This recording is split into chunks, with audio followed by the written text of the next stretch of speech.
replacement players for the Washington Sentinels left the stadium that day, there was no ticker tape parade. No endorsement deals for sneakers or soda pop or breakfast cereal. Just a locker to be cleaned out and a ride home to catch. But what they didn't know was that their lives would be changed forever. You too, Shane. Because they had been part of something great. And greatness, no matter how brief, stays with a man.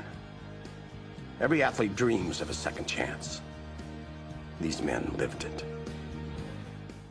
If you're gonna play the game, you gotta act the part. Howdy, I'm your host, Anna Renfro, joined by my boyfriend and co-host, Hunter. How's it going? So today we're gonna be talking about the film Replacements. So released in 2000, Replacements tells the story of a team of misfit substitute football players who replace a professional team during a strike. Really, this is kind of a heartwarming story about scabs just getting the second chance they've always wanted. But currently on IMDb, it sits at a 6.6 out of 10. But Hunter, what would you rate it? So, in terms of football accuracy, so again, it's been a while since I've seen this movie. I've seen it, like, as opposed to others, like football movies and stuff. This actually isn't one I've seen as much as others. I've only watched it once before.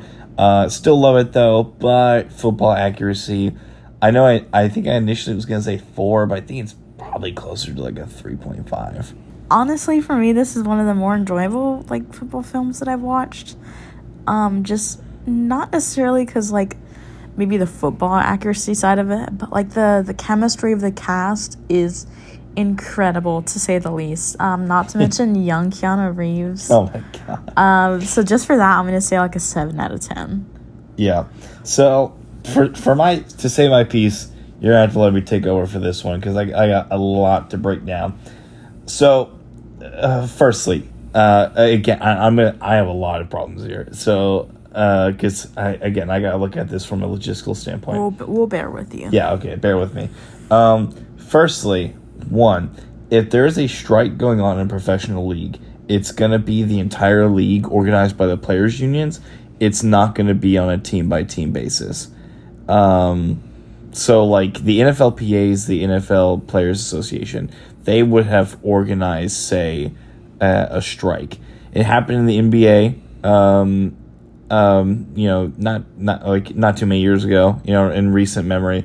Happened in NBA, entire NBA shuts down. They play a shortened season once it comes back. It wouldn't be this team has all their players, this team has a few players, because, like, what does that say when the other players are playing and you're not? Oh, you don't stand with your fellow players. So it would be all or nothing. It would be either everyone strikes or no one strikes. And then no one would cross over like Martell did in the middle of it. No one do that, because that's just putting a big black X on you, kind of like these scabs. Secondly, a professional organization would never go and collect a bunch of players to try to keep playing these games, because for one, they almost always would never have a team to play against. Secondly, that's just such a horrible look as an organization, and you're going to lose every single one of your players that you have on your roster, because you essentially just gave them 2 big middle fingers and told them to go, get where? Yeah. Go fuck off. Another thing I noticed that may have slipped by, they have a really strange sense of time in this film. It really felt like they wrote this script and just kind of winged it. The whole point of the film is they have to win 3 of their last 4 games to make the playoffs, right? They lose the first one, so the last 3 they have to win. They beat San Diego, they beat Phoenix, is what they said. It's a Thursday night Thanksgiving game. There would not be a Thanksgiving game at night. They're always played kind of around lunch, when you would have Thanksgiving. Secondly, if that's their last game of the season, is Thanksgiving, that's like college football. That's the time frame for the Super Bowl is in February. That means that their last game is around like November 24th range, that end of November. That's December, January. That's 3 months until they actually play. Now, I know there's time for playoffs, but that timeline is completely jank. They would the last game of the season would most definitely never be on Thanksgiving. So into the on the field stuff. The amount that Shane Falco takes off his helmet on the field is absolutely hilarious, because if your helmet comes off on the field, you're required to sit out that play. Like, you have to, if your helmet like pops off, say you get hit, you have to come off the field, wait a play, and then you can come back in. It's a player safety thing. So you're not scrambling to put your helmet on. It's sloppy. You get hit again. It flies off, etc., etc. So that's like one thing I noticed. Also, the amount of times they give them in those huddles. Oh my god, they give them like 3 minutes in those huddles, and like they kind of highlight that in the first game, and then after that, like, Keanu Reeves gets to give a whole speech in his huddle. Chicks dig scars. Yeah, there's a lot wrong, of course, and again, there's a strict code that NFL cheerleaders follow too, and I think like grinding on one another. Oh my gosh. Is probably against some kind of code, if not the frowned upon. cheerleaders for the Sentinels were quite Dallas Cowboys-esque. Oh, that's disrespectful. The Dallas Cowboys cheerleaders. They were quite. You could tell the script was obviously written by a man. Oh, 100%. Specifically, all of the cheerleader scenes, too. Yes, definitely, 1000%. For even the refs to be rubbernecking is crazy. I mean, of course, there's just the goofy stuff. The Stickum, that would have been noticed in 5 seconds. As he said, unquote, he looks like he's jacked off an elephant. It would have been caught in seconds. There's a lot of obvious inaccuracies in this show. And another thing about game replacement players is, like, what are you paying them? Yeah. You can't give them contracts, because that would be, like, 4-week contracts. Also, gosh, maybe we should have checked the rate of inflation. But the cheerleaders make $50 a game, too. That's about right. What? That's, NFL cheerleaders make peanuts. Whoa. Yeah. Like those Dallas that's actually one of the accurate things in the movie. Like, legitimately, cheerleaders in the NFL make dimes to dollars. It is really bad, and it's been something that they've been lobbying against for a very long time. I feel like that's just insulting to see that compared to how much football players make. Oh, no, yeah, it's quite insulting. Actually, a movie about NFL cheerleader striking would be more accurate than a movie about NFL players striking. That's crazy. Yeah. Okay, well, that's a lot of wild inaccuracies. However, someone that really does not have an eye for that quite yet, man, this was a fun film.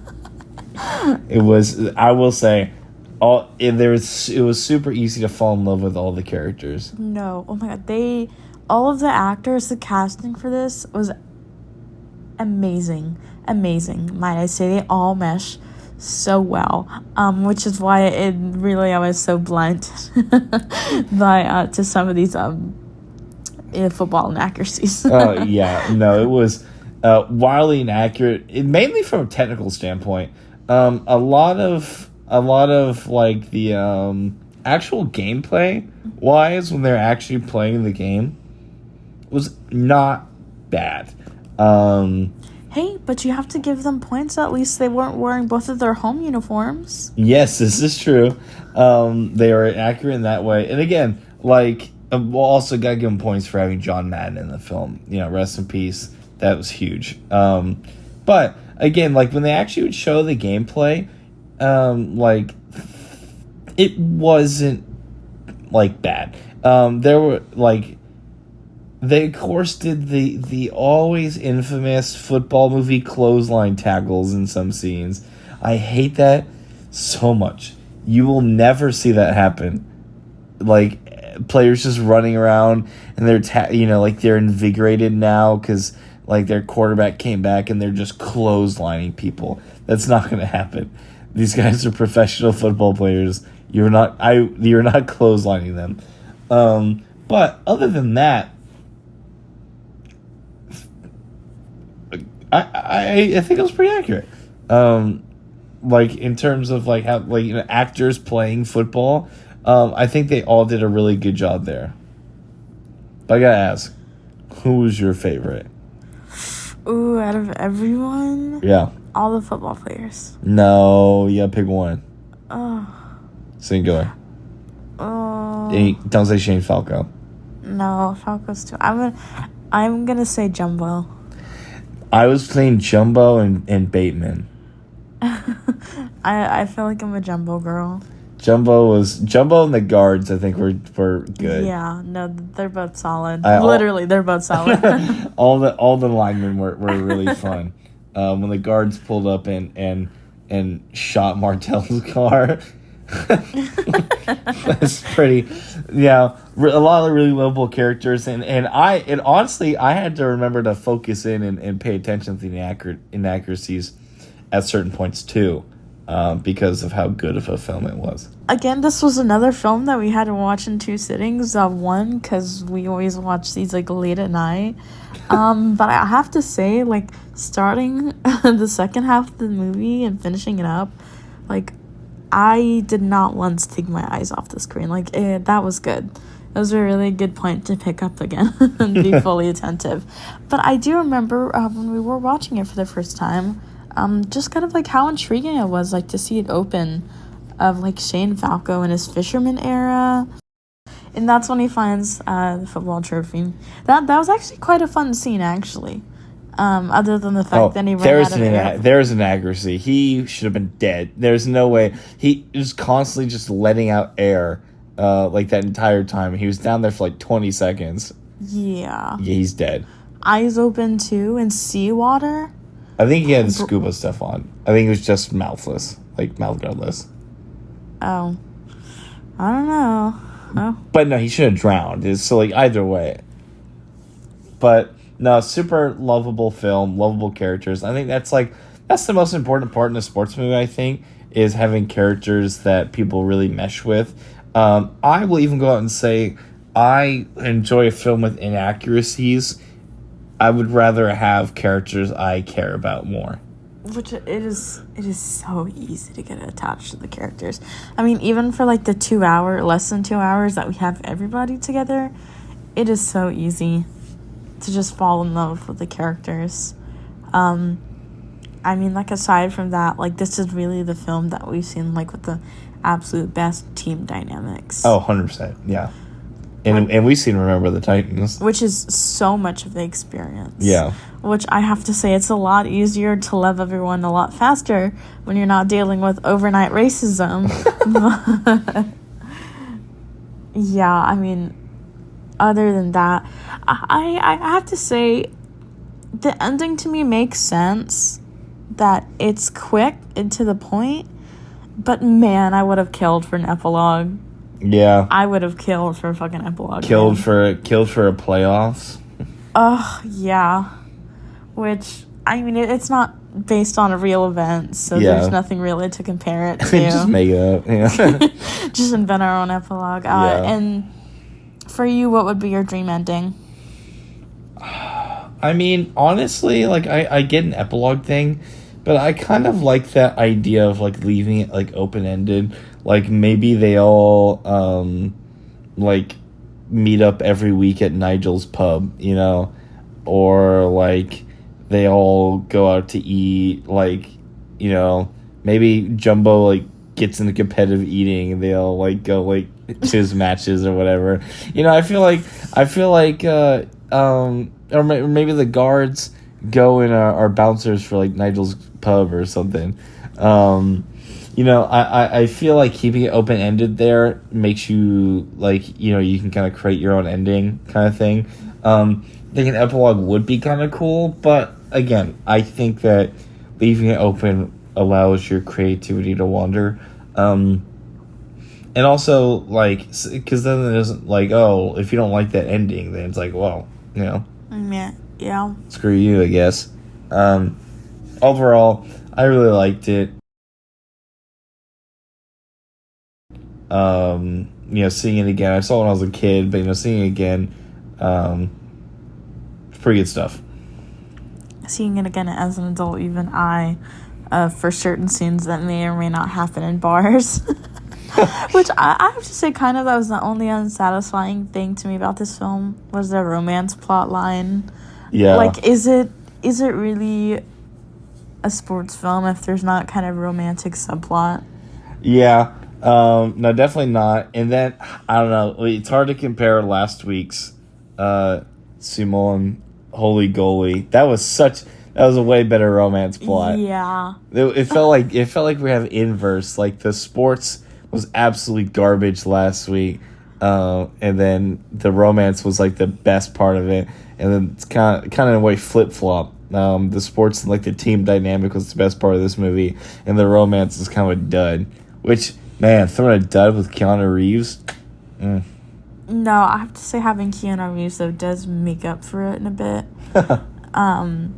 But yeah, I mean, the romance part really was, I'm going to say, the most unrealistic part of it.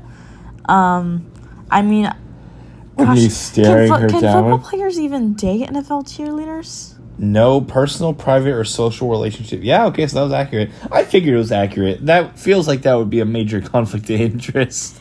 Yeah, I mean, it's kind of the thing where, like, don't eat or you shit. Yeah, that's it. Yeah. Yeah. This is a really good movie. This is a very good choice. Yeah, good, solid movie.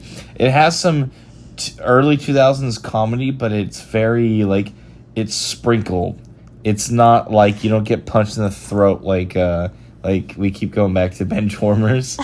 Even still, I would still say it's kind of timeless in a way. Yeah, no, it's pretty solid. That's all we have for this week. But just remember, if you're gonna play the game, you gotta act the part. I'm Anna Renfro. I'm your host. I've been joined by Hunter, my boyfriend, and we'll see y'all next week.